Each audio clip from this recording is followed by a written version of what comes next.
마지막 10주차 세 번째 강의 하도록 하겠습니다. 우리 지금 트랜스크립션에 대해서 공부하고 있고요. 10주차 첫 번째 강의에서는 그리고 지난 시간까지 폴리머레이즈, 이콜라이 RNA 폴리머레이즈의 시그마 팩터가 RNA 폴리머레이즈가 트랜스크립션 해야 되는 DNA 사이트인 프로모터를 찾아서 바인딩하고 그러는데 중요한 역할을 한다.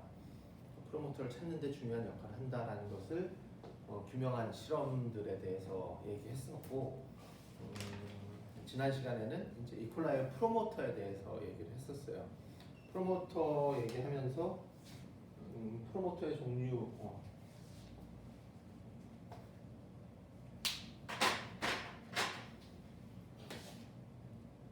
이콜라이 RNA 폴리머레이즈가 인식하는 프로모터의 종류, 그래서 마이너스 10박스, 마이너스 35박스 이 부분에 이제 시그마 팩터가 이렇게 바인딩을 한다.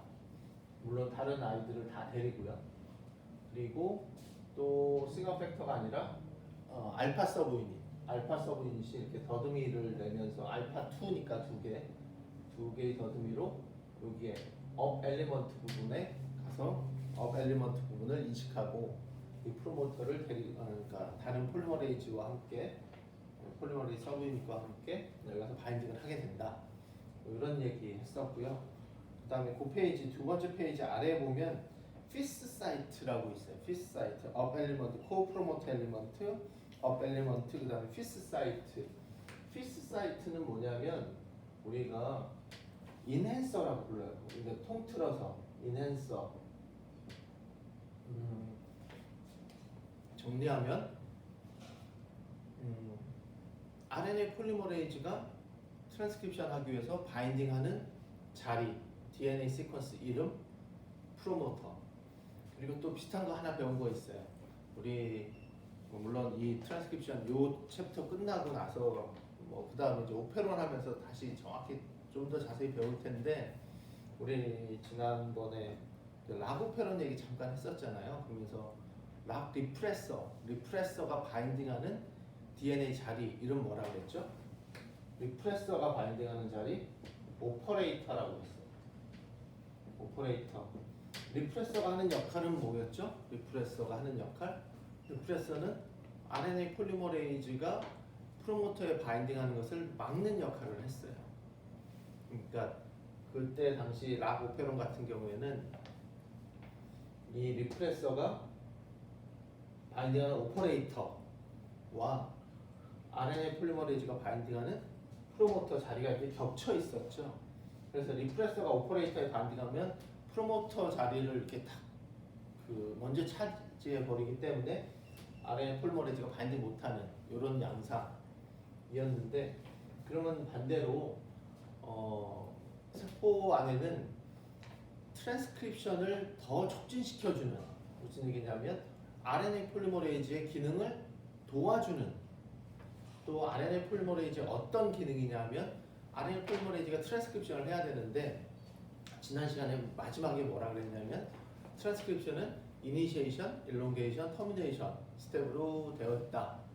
근데 일롱게이션은 이제 첫 번째 뉴클레오타이드, 두 번째 뉴클레오타이드 이렇게 신세시스를 해주면서 쭉 만들어가는 과정을 일롱게이션, 터미네이션은 이제 다 만들었으면 이제 RNA가 만들어진 RNA가 분리되고 폴리머레이즈도 떨어지고, 이 템플레이트는 또다시 새로운 트랜스크립션 또 시작하고 이렇게 해서 RNA 폴리머레이즈가 만들어 놓은 트랜스크립트를 이제 다 만들고 떨어뜨리는 과정이 이제 터미네이션.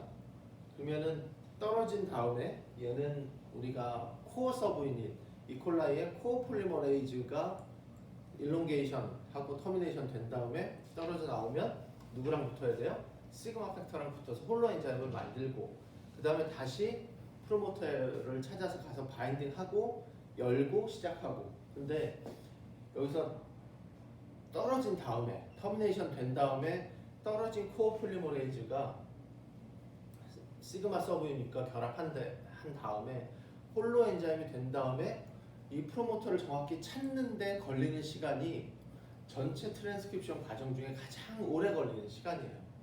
그러니까 무슨 얘기냐면 단위 시간 동안 1시간 동안 트랜스크립션을 많이 하게 하려면 가장 좋은 방법은 이 폴리머레이즈가 프로모터를 찾는 데 도움을 줘야 돼요. 여기가 시간이 가장 오래 걸리니까. 그래서 RNA 폴리머레이즈가 프로모터를 찾기 위해서 찾는 것을 도움을 주는 역할을 하는 아이를 트랜스크립션 액티베이터라고 해요. 트랜스크립션 액티베이터. 트랜스크립션 액티베이터는 어떠한 역할을 하냐면 트랜스크립션 액티베이터는 이제 프로틴인데 이 프로틴이 좋아하는 DNA 시퀀스가 있어요. 무슨 시퀀스? 이 시퀀스를 인핸서라고 불러요. 그러니까 리프레서가 좋아하는 바인딩하는 시퀀스는 오퍼레이터, 트랜스크립션 액티베이터가 바인딩하는 시퀀스를 인핸서라고 부르고, 그러면 이 트랜스크립션 팩터가 인핸서에 바인딩하면 어떻게 트랜스크립션을 도와주느냐가 중요한데, 이 트랜스크립션 액티베이터가 인핸서는 보통 이 프로모터 주변에 존재하는데 여기에 이제 인핸서라는, 왜냐하면 인핸서도 시퀀스에 따라서 어떠한 트랜스크립션 액티베이터가 바인딩하는 인핸서, 트랜스크립션 액티베이터의 종류도 많고, 그러니까 인핸서 시퀀스도 다양해요. 그래서 여기 보면 피스 사이트는 피스라는 액티베이터가 바인딩하는 인핸서 이름인데, 뭐 이렇게 개별적으로 하지 마시고 그냥 인핸서라고 하면 트랜스크립션 액티베이터가 바인딩하는 자리, 그러면 뭐 여러 종류의 트랜스크립션 액티베이터가 여러 종류의 시퀀스의 인핸서에 가서 바인딩을 해요. 그럼 여기 가서 인핸서에 트랜스크립션 액티베이터가 가서 바인딩을 하면 얘가 어떻게 트랜스크립션을 촉진하느냐, 우리가 앞에 시간에도 이렇게 폴리머레이즈 코어가 있고 시그마 팩터가 있을 때 여기에 코어 프로모터만 있으면 이것을 찾아가는 거는 시그마 팩터가 해야 되는 일이죠. 근데 업 엘리먼트도 있으면 코어 폴리머레이즈에 여기에 알파 서브유닛도 이 프로모터를 찾는 역할을 하잖아요. 그러니까 얘도 얘를 찾고 얘도 얘를 찾으면 이거 없는 거에 비해서 얘만 시그마만 코어를 찾는 것보다는 얘네 둘이 서로 각각 찾다 보면 이 위치가 서로 그러니까 같은 얘기니까 얘가 얘를 찾나 얘가 얘를 찾나 결과는 이렇게 되는 거잖아요. 그러니까 두 개의 프로모터가 있을 때 얘가 이 폴리머레이즈가 이런 하나만 있는 프로모터보다는 더 빠르게 찾을 수 있어요. 그래서 요 코어 프로모터만 있는 것보다 업 엘리먼트가 같이 있을 때 얘의 트랜스크립션 액티비티가 더 증가하거든요. 그러면 트랜스크립션 액티베이터가 하는 일은 뭐냐면 이 트랜스크립션 액티베이터는 RNA 폴리머레이즈와 바인딩을 할 수 있어요. 여태까지는 지금 이 폴리머레이즈도 DNA, 얘도 DNA, 뭐 리프레서도 DNA의 프로틴과 DNA 인터랙션 얘기만 했는데 트랜스크립션 액티베이터가 하는 일은 뭐냐면 RNA 폴리머레이즈와 바인딩을 하는 거예요. 그러면 이 RNA 폴리머레이즈가 프로모터를 찾기도 하고 우연히 프로모터는 못 찾았는데 얘를 좋아하는 트랜스크립션 액티베이터를 찾았어요. 그래서 액티베이터에 가서 척 바인딩을 해요. 바인딩을 하고 나서 보니까 바로 옆이 프로모터야. 그러니까 이 트랜스크립션 액티베이터는 보통 RNA 폴리머레이즈 리크루트 한다 그러거든요. 그 RNA 폴리머레이즈를 데리고 온다.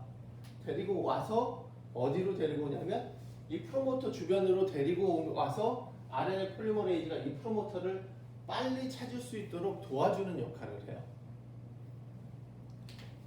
그래서 여러분들 기억해야 되는 것은 이거는 프로캐리어트에서요. 유캐리어트는 조금 다른 메커니즘들이 있어서, 그런데 프로캐리어트에서는 트랜스크립션 리프레서는 프로모터 RNA 폴리머레이즈가 바인딩하는 프로모터 시퀀스 주변에 가서 바인딩을 해서 아예 RNA 폴리머레이즈가 프로모터에 못 붙도록 막는 아이고요.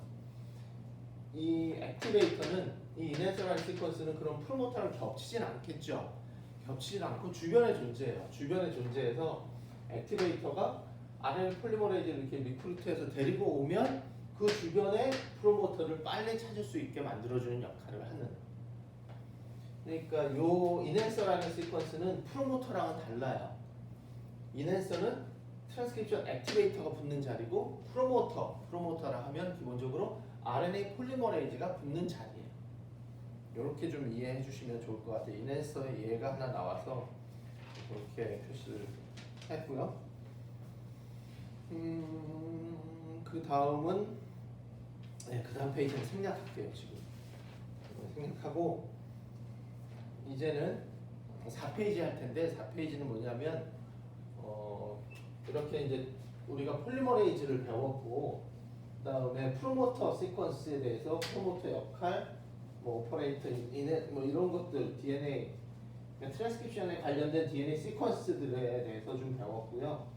이제는 이제 트랜스크립션의 기본적인 메커니즘을 증명한 실험이라고 해야 되나? 여기 보시면 4페이지 처음에 할 얘기는 뭐냐면 로컬 DNA 멜팅 at the promoter. 근데 프로모터 시퀀스에 여기가 여기가 유전자고 여기가 프로모터 시퀀스라고 하면 RNA 폴리머레이즈가 프로모터로부터 트랜스크립션 하는 요 자리 여기서부터 이제 트랜스크립션을 할 테니까 요 자리에 이렇게 바인딩을 한 다음에 요 부분을 이렇게 열죠. 더블 스트랜드를 싱글 스트랜드로 열어서 여기서부터 이제 트랜스크립션을 쭉 해나갈 거잖아요. 근데 요것을 여는데 RNA 폴리머레이즈가 프로모터를 찾아서 아까 지난 시간에 클로즈 컴플렉스 여기가 프로모터구나 확실하게 꽉 잡아야지. 꽉 잡고 그다음에 얘를 열죠. 여는데 이 여는 게 여기서부터 여기까지 열리는 게 몇 베이스가 열리느냐, 몇 베이스가 오픈되느냐를 결정한 실험이에요. 몇 베이스가 열리느냐. 여러분들 몇 베이스가 열리느냐를 실험적으로 알고 싶다. 근데 여러분들이 배운 것 중에 그걸 알 수 있는 실험이 있어요. 뭐가 있을까요?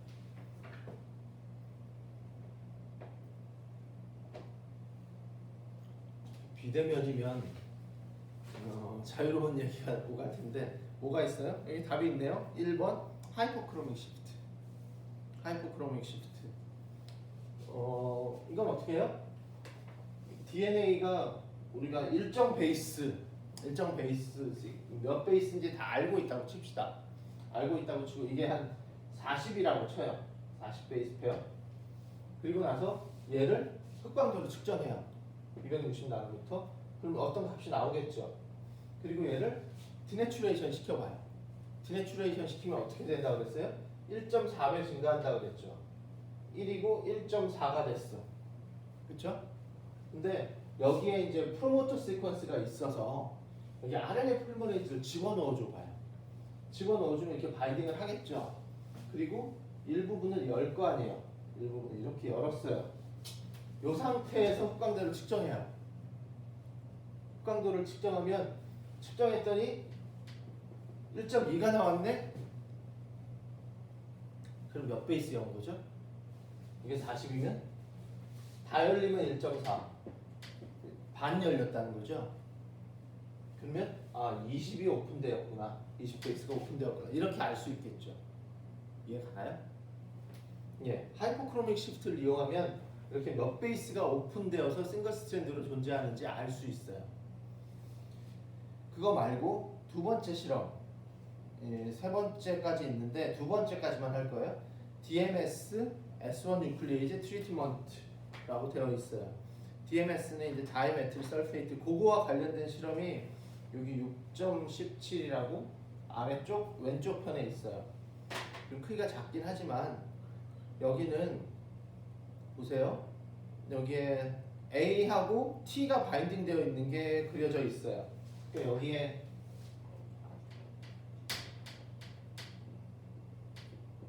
더블 스트랜드 이렇게 바인딩이 있으면 여기 위가 A고 아래가 T 이거나 뭐 여기가 A고 여기가 T 이거나 이렇게 AT 바인딩일 때 AT 바인딩이 존재할 때 얘를 RNA 폴리머레이즈를 넣으면 얘가 여기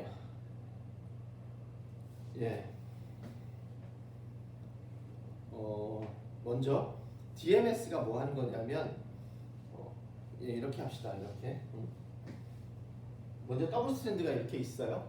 더블 스트랜드가 이렇게 있으면 이때는 먼저 한쪽 끝에 동위원소를 이렇게 레이블을 해야 돼요. 여기 그 AT 베이스 페어링 되어 있는 그 밑에 B라고 써 있고 이렇게 더블 스트랜드 DNA가 있고 한쪽 끝에 동그라미 있죠.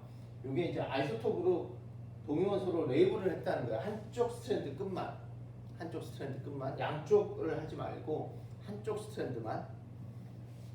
그리고 RNA 폴리머레이즈를 집어넣어줘요. 집어넣어주면 일정 부분이 이렇게 풀리겠죠. 일정 부분이 이렇게 풀려요. 일정 부분이 풀리면 여기에다가 DMS, 다이메틸 설페이트를 넣어줘요. 다이메틸 설페이트가 뭐 하는 거냐면 그 위를 한번 보세요. A와 T 베이스 페어링을 하고 있죠. 그래서 멜팅 RNA 폴리머레이즈를 넣어주면 일부분이 열리겠죠. 열리고 나서 그 다음에 DMS를 넣어주면 여기 보시면 아래쪽 A에 N 몇 번이에요? 하여튼 N1 포지션에 거기 보시면 CH3 다이메틸 설페이트를 넣어주면 A를 메틸레이션을 시켜요. CH3가 붙어있죠? 보이나요? 예, A를 메틸레이션 시켜서 나중에 이 RNA 폴리머레이즈를 제거하면 어떻게 되겠어요? 원래는 다시 이렇게 붙어야죠. 다시 붙어야 되는데 얘를 제거하면 이 메틸기 때문에 A와 T의 베이스 페어링이 회복되지 못한다는 거예요.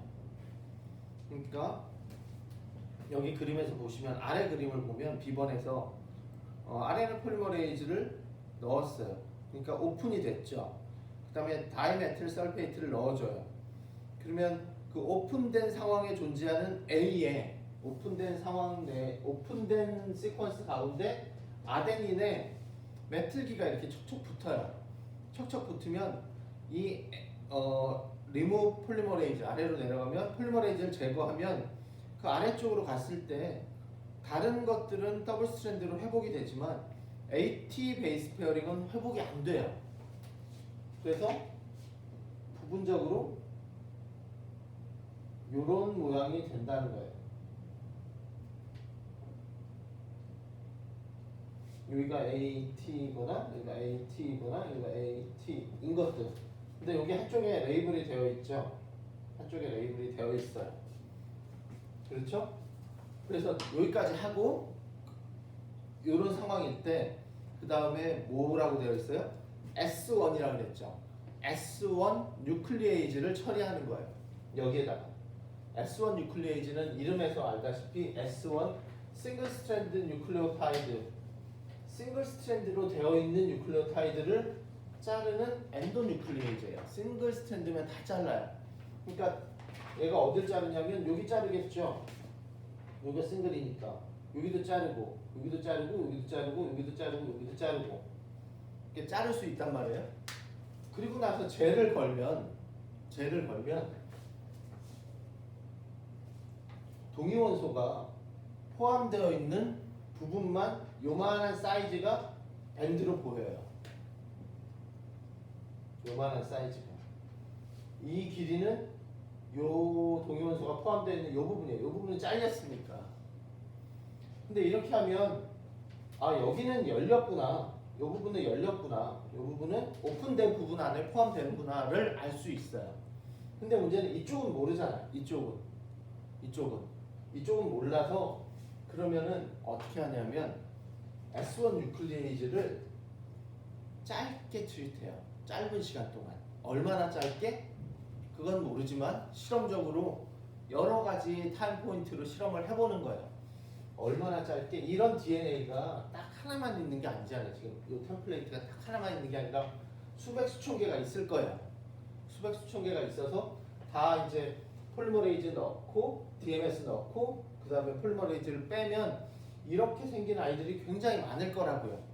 많은데 그 다음에 여기다가 S1 뉴클레이즈를 처리하는 거잖아요. 근데 시간을 짧게 주면 오래 주면 여기 다 자를 거 아니에요.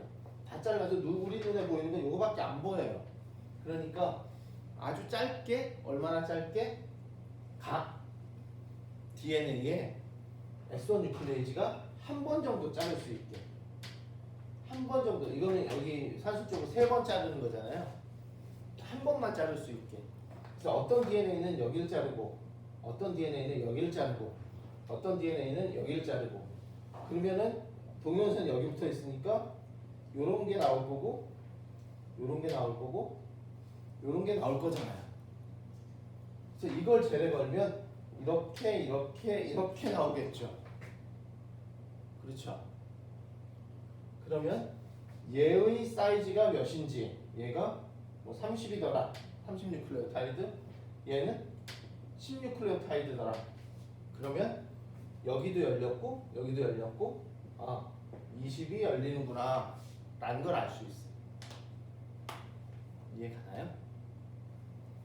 예, 그래서 실제로 얘를 제래 건 게 그 옆에 피겨 6.18에 두 번째 레인이에요. 두 번째 레인의 두 번째 레인은 여기 보면 이렇게 되어 있죠. 이렇게 되어 있는데 여기에는 사실은 밴드가 이렇게 있는 거예요. 밴드가 이렇게 몇 개가 있는데 얘네들이 너무 동위원소 때문에 하이 익스포즈 돼서 여기서부터 여기까지가 몇 개의 밴드가 있는 거라. 그러니까 여기에 AT가 좀 더 있었나 봐요. 좀 더 있어서 얘네들 이런 조각 뭐 이것들이 막 섞여 있어서 이렇게 보여요. 근데 여기부터 여기까지의 크기를 알면 어디서부터 어디까지 열렸다라는 것을 알 수 있다는 거예요. 이해가나요? 근데 여기까지만 할 거예요. 이 두 가지만. 근데 1번은 하이퍼크로믹 시프트, 2번은 DMS S1을 이용하는 실험인데, 하이퍼크로믹 시프트를 했더니 여기 보면 18개가 열린다 라고 데이터가 나왔어요. 근데 이걸 똑같은 프로모터를 이걸 이용해서 실험했더니 16개가 열린다 라고 결과가 나왔어요. 그러면 어느 게 맞는 거고 왜 이런 차이가 날까요? 그러니까 똑같은 실험인데 하이퍼크로믹 시프트로 하니까 여기가 오픈된 게 18개다라고 데이터가 나오고, DMS S1 뉴클리에이즈로 하니까 16개다라고 데이터가 나온대요. 그럼 차이가 있잖아요. 어쨌든 뭐 이거 2개밖에 안 돼. 그렇게 생각하지 마시고 어쨌든 차이가 있잖아요. 왜 이렇게 될까요? 예. DMS S1 뉴클리에이즈는 GC 베이스 페어링은 생각하지 못하는 거예요. 막지 못하는 거예요. 그러니까 내가 실제로 열리는 부분이 여기 끝이 AT라면 이 부분이 열릴 거고 이 부분이 열리고 여기랑 여기 하면 18로 이렇게 나왔을 텐데, 얘는 공교롭게도 끝이 GC인 거예요. 그 다음이 AT고 얘도 역시 GC고 AT. 이러면 이 부분은 사실은 GC는 열리는 거잖아요. 열리는 건데 끝에 있는 2개의 GC가 분명히 열렸음에도 불구하고 이 부분은 같이 다시 폴리머레이즈를 빼면 같이 연결된다고. 얘는 연결이 안 되고 얘는 연결이 안 되고 얘는 연결이 되고, 얘도 GC는 열린 건데 다시 그냥 리하이브리다이제이션 멜팅 됐다가 다시 더블 스탠드로 닫혀버리니까. 그러니까 문제는 뭐냐면 이 실험은 AT 열리는 부분에 가장 멀리 있는 AT의 거리를 알 수 있는 거지 정확히 끝을 알 수 있는 거는 아니더라라는 거예요. 왜 이런 차이가 나는지, 어느 게 맞는지, 어느 게 맞겠어요? 이게 하이퍼크로믹 시프트 실험이 맞는 거예요. 데이터가. 오케이?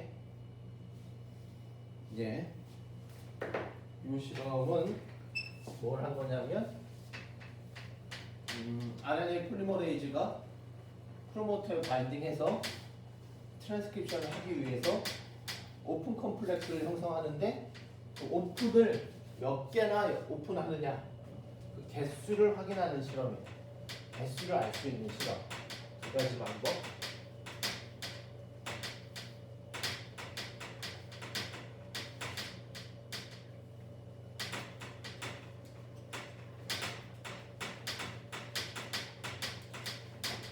이제는 뭘 할 거냐면요.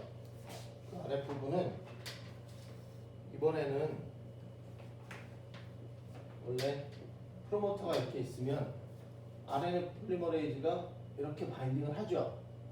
그 다음에 이 부분을 열었잖아요. 이렇게 이 부분 이렇게 열었어요. 그래서 이 부분이 몇 개나 열리느냐를 앞에서 봤고, 이번에는 RNA 폴리머레이즈가 DNA의 프로모터는 여기랑 여기예요.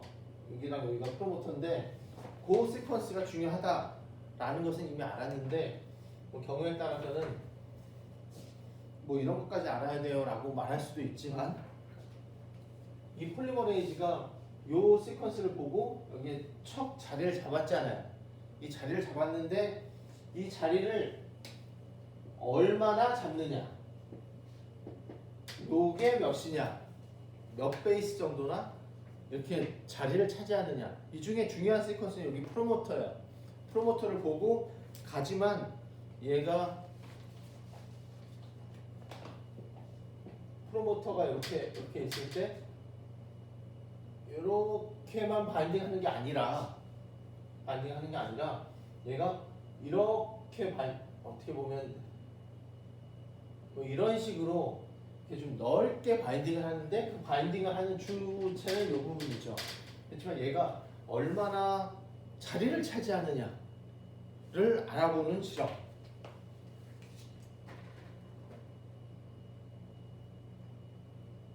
거기에 보시면 이 6.20 실험이에요. 6.20 먼저 프로모터를 준비해요.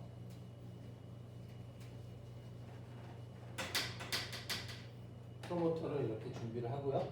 또 역시 한쪽 끝에다가 레이블을 해요.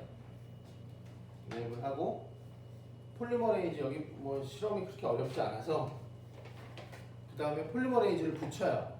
폴리머레이즈를 붙이면 오른쪽과 같이 폴리머레이즈 이렇게 척 결합을 하겠죠. 결합을 해요. 그 다음에 아주 간단하게 뭘 한다고요? 엑소뉴클리에이즈 3. 이름에서 알다시피 엑소뉴클리에이즈니까 DNA나 RNA의 끝쪽을 자르는 거예요. 근데 또 엑소뉴클리에이즈 3니까 DNA나 RNA의 3' 끝쪽을 자르는 거예요. 여기가 5', 3', 여기가 5', 3'이잖아요. 그렇죠? 그러면 어떻게 되냐면 얘가 이렇게 잘려요. 얘도 이렇게 잘리겠죠. 그렇죠? 그러고 나서 폴리머레이즈를 해체해요.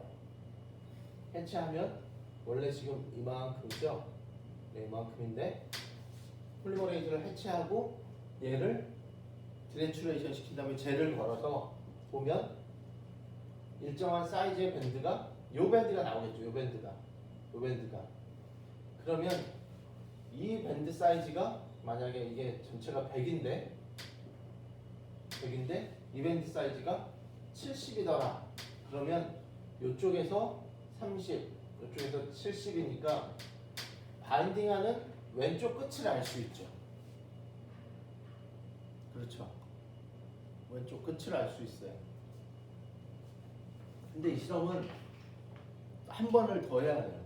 어떻게 한 번을 더 해야 하냐면 똑같이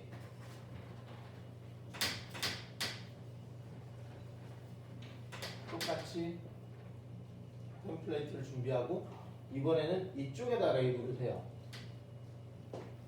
그리고 얘를 이렇게 붙여요. 그리고 엑소뉴클레이즈 3를 처리해요. 이렇게 제거되겠죠. 그리고 나서 얘를 디내추레이션 시키고 얘를 젤을 걸어서 얘의 사이즈가 몇인지 알아내요. 그러면 얘의 사이즈가 보니까 80이더라 라고 하면 얘는 여기 30, 여기 20. 그러면 여기가 80이죠. 50이고 여기서부터 왼쪽에서 30, 오른쪽에서 20. 이 부분에 DNA가 바인딩, RNA 폴리머레이즈가 바인딩하는구나 라는 것을 알 수 있어요. 맞나요?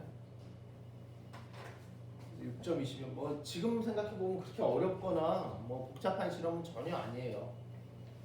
그러니까 순서대로 프로모터 이전에 RNA 폴리머레이즈를 바인딩 시키고, 근데 이제 이 프로모터를 미리 동위원소로 레이블을 해야 돼요. DNA 한쪽 끝을.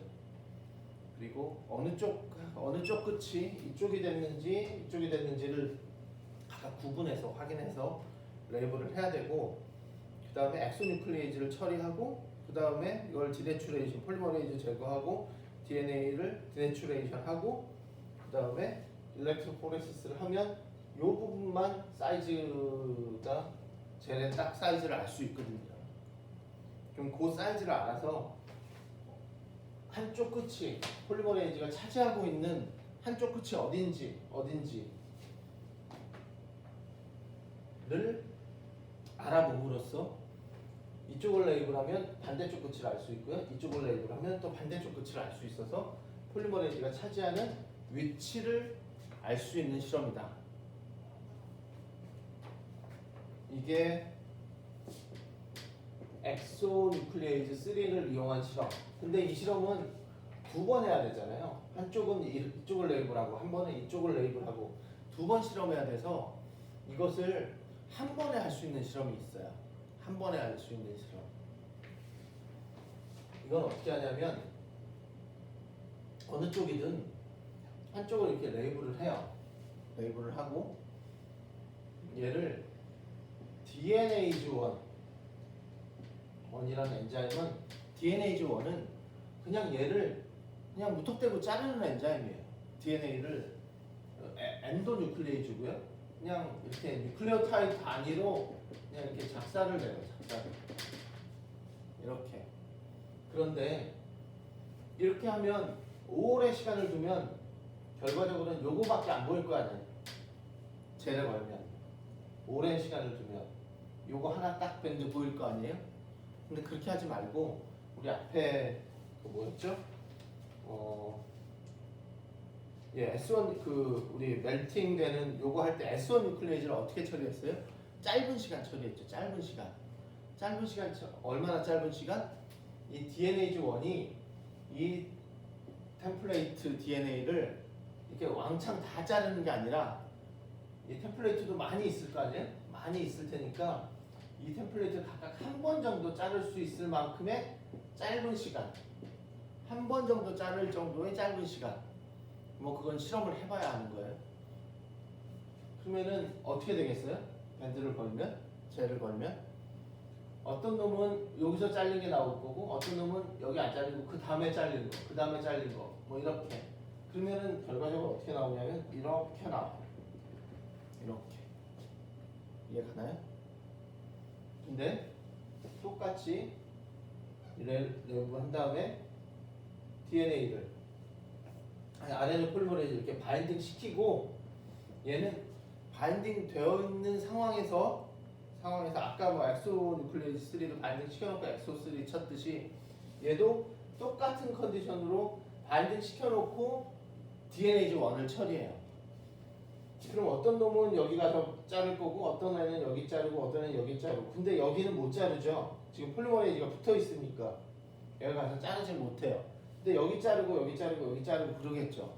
그럼 걔를 제일 걸면 어떻게 되냐면 여기 이렇게 밴드가 나오다가 어느 부분 안 나와요. 그리고 여기서부터 여기 이렇게 밴드가 나오네. 그러면 여기서부터 여기까지를 RNA 폴리머레이즈가 척 자리를 차지하고 있는 곳이다 라는 것을 알 수 있죠. 그래서 이 사이즈와 이 사이즈를 알면 이 사이즈가 여기와 여기서부터다 라는 것을 알 수 있어요. 그래서 이 실험은 사실은 이렇게 한 번에 딱 할 수가 없어요. 왜냐하면 아까 얘기한 대로 얘를 한 번만 자를 수 있는 타임을 잡아야 되기 때문에 사실은 굉장히 여러 가지 조건에서 실험을 하거든요. 타임을. 그래서 이 결과 사진을 보면 이렇게 막 밴드가 이렇게 막 되어 있는 중에 여기가 이렇게 턱 비어 있어요. 이렇게 전체 엑스레이 필름을 보면 다 이렇게 막 되어 있다가 어느 한 부분만 이렇게 축 비어 있는 그런 모양이 나와요.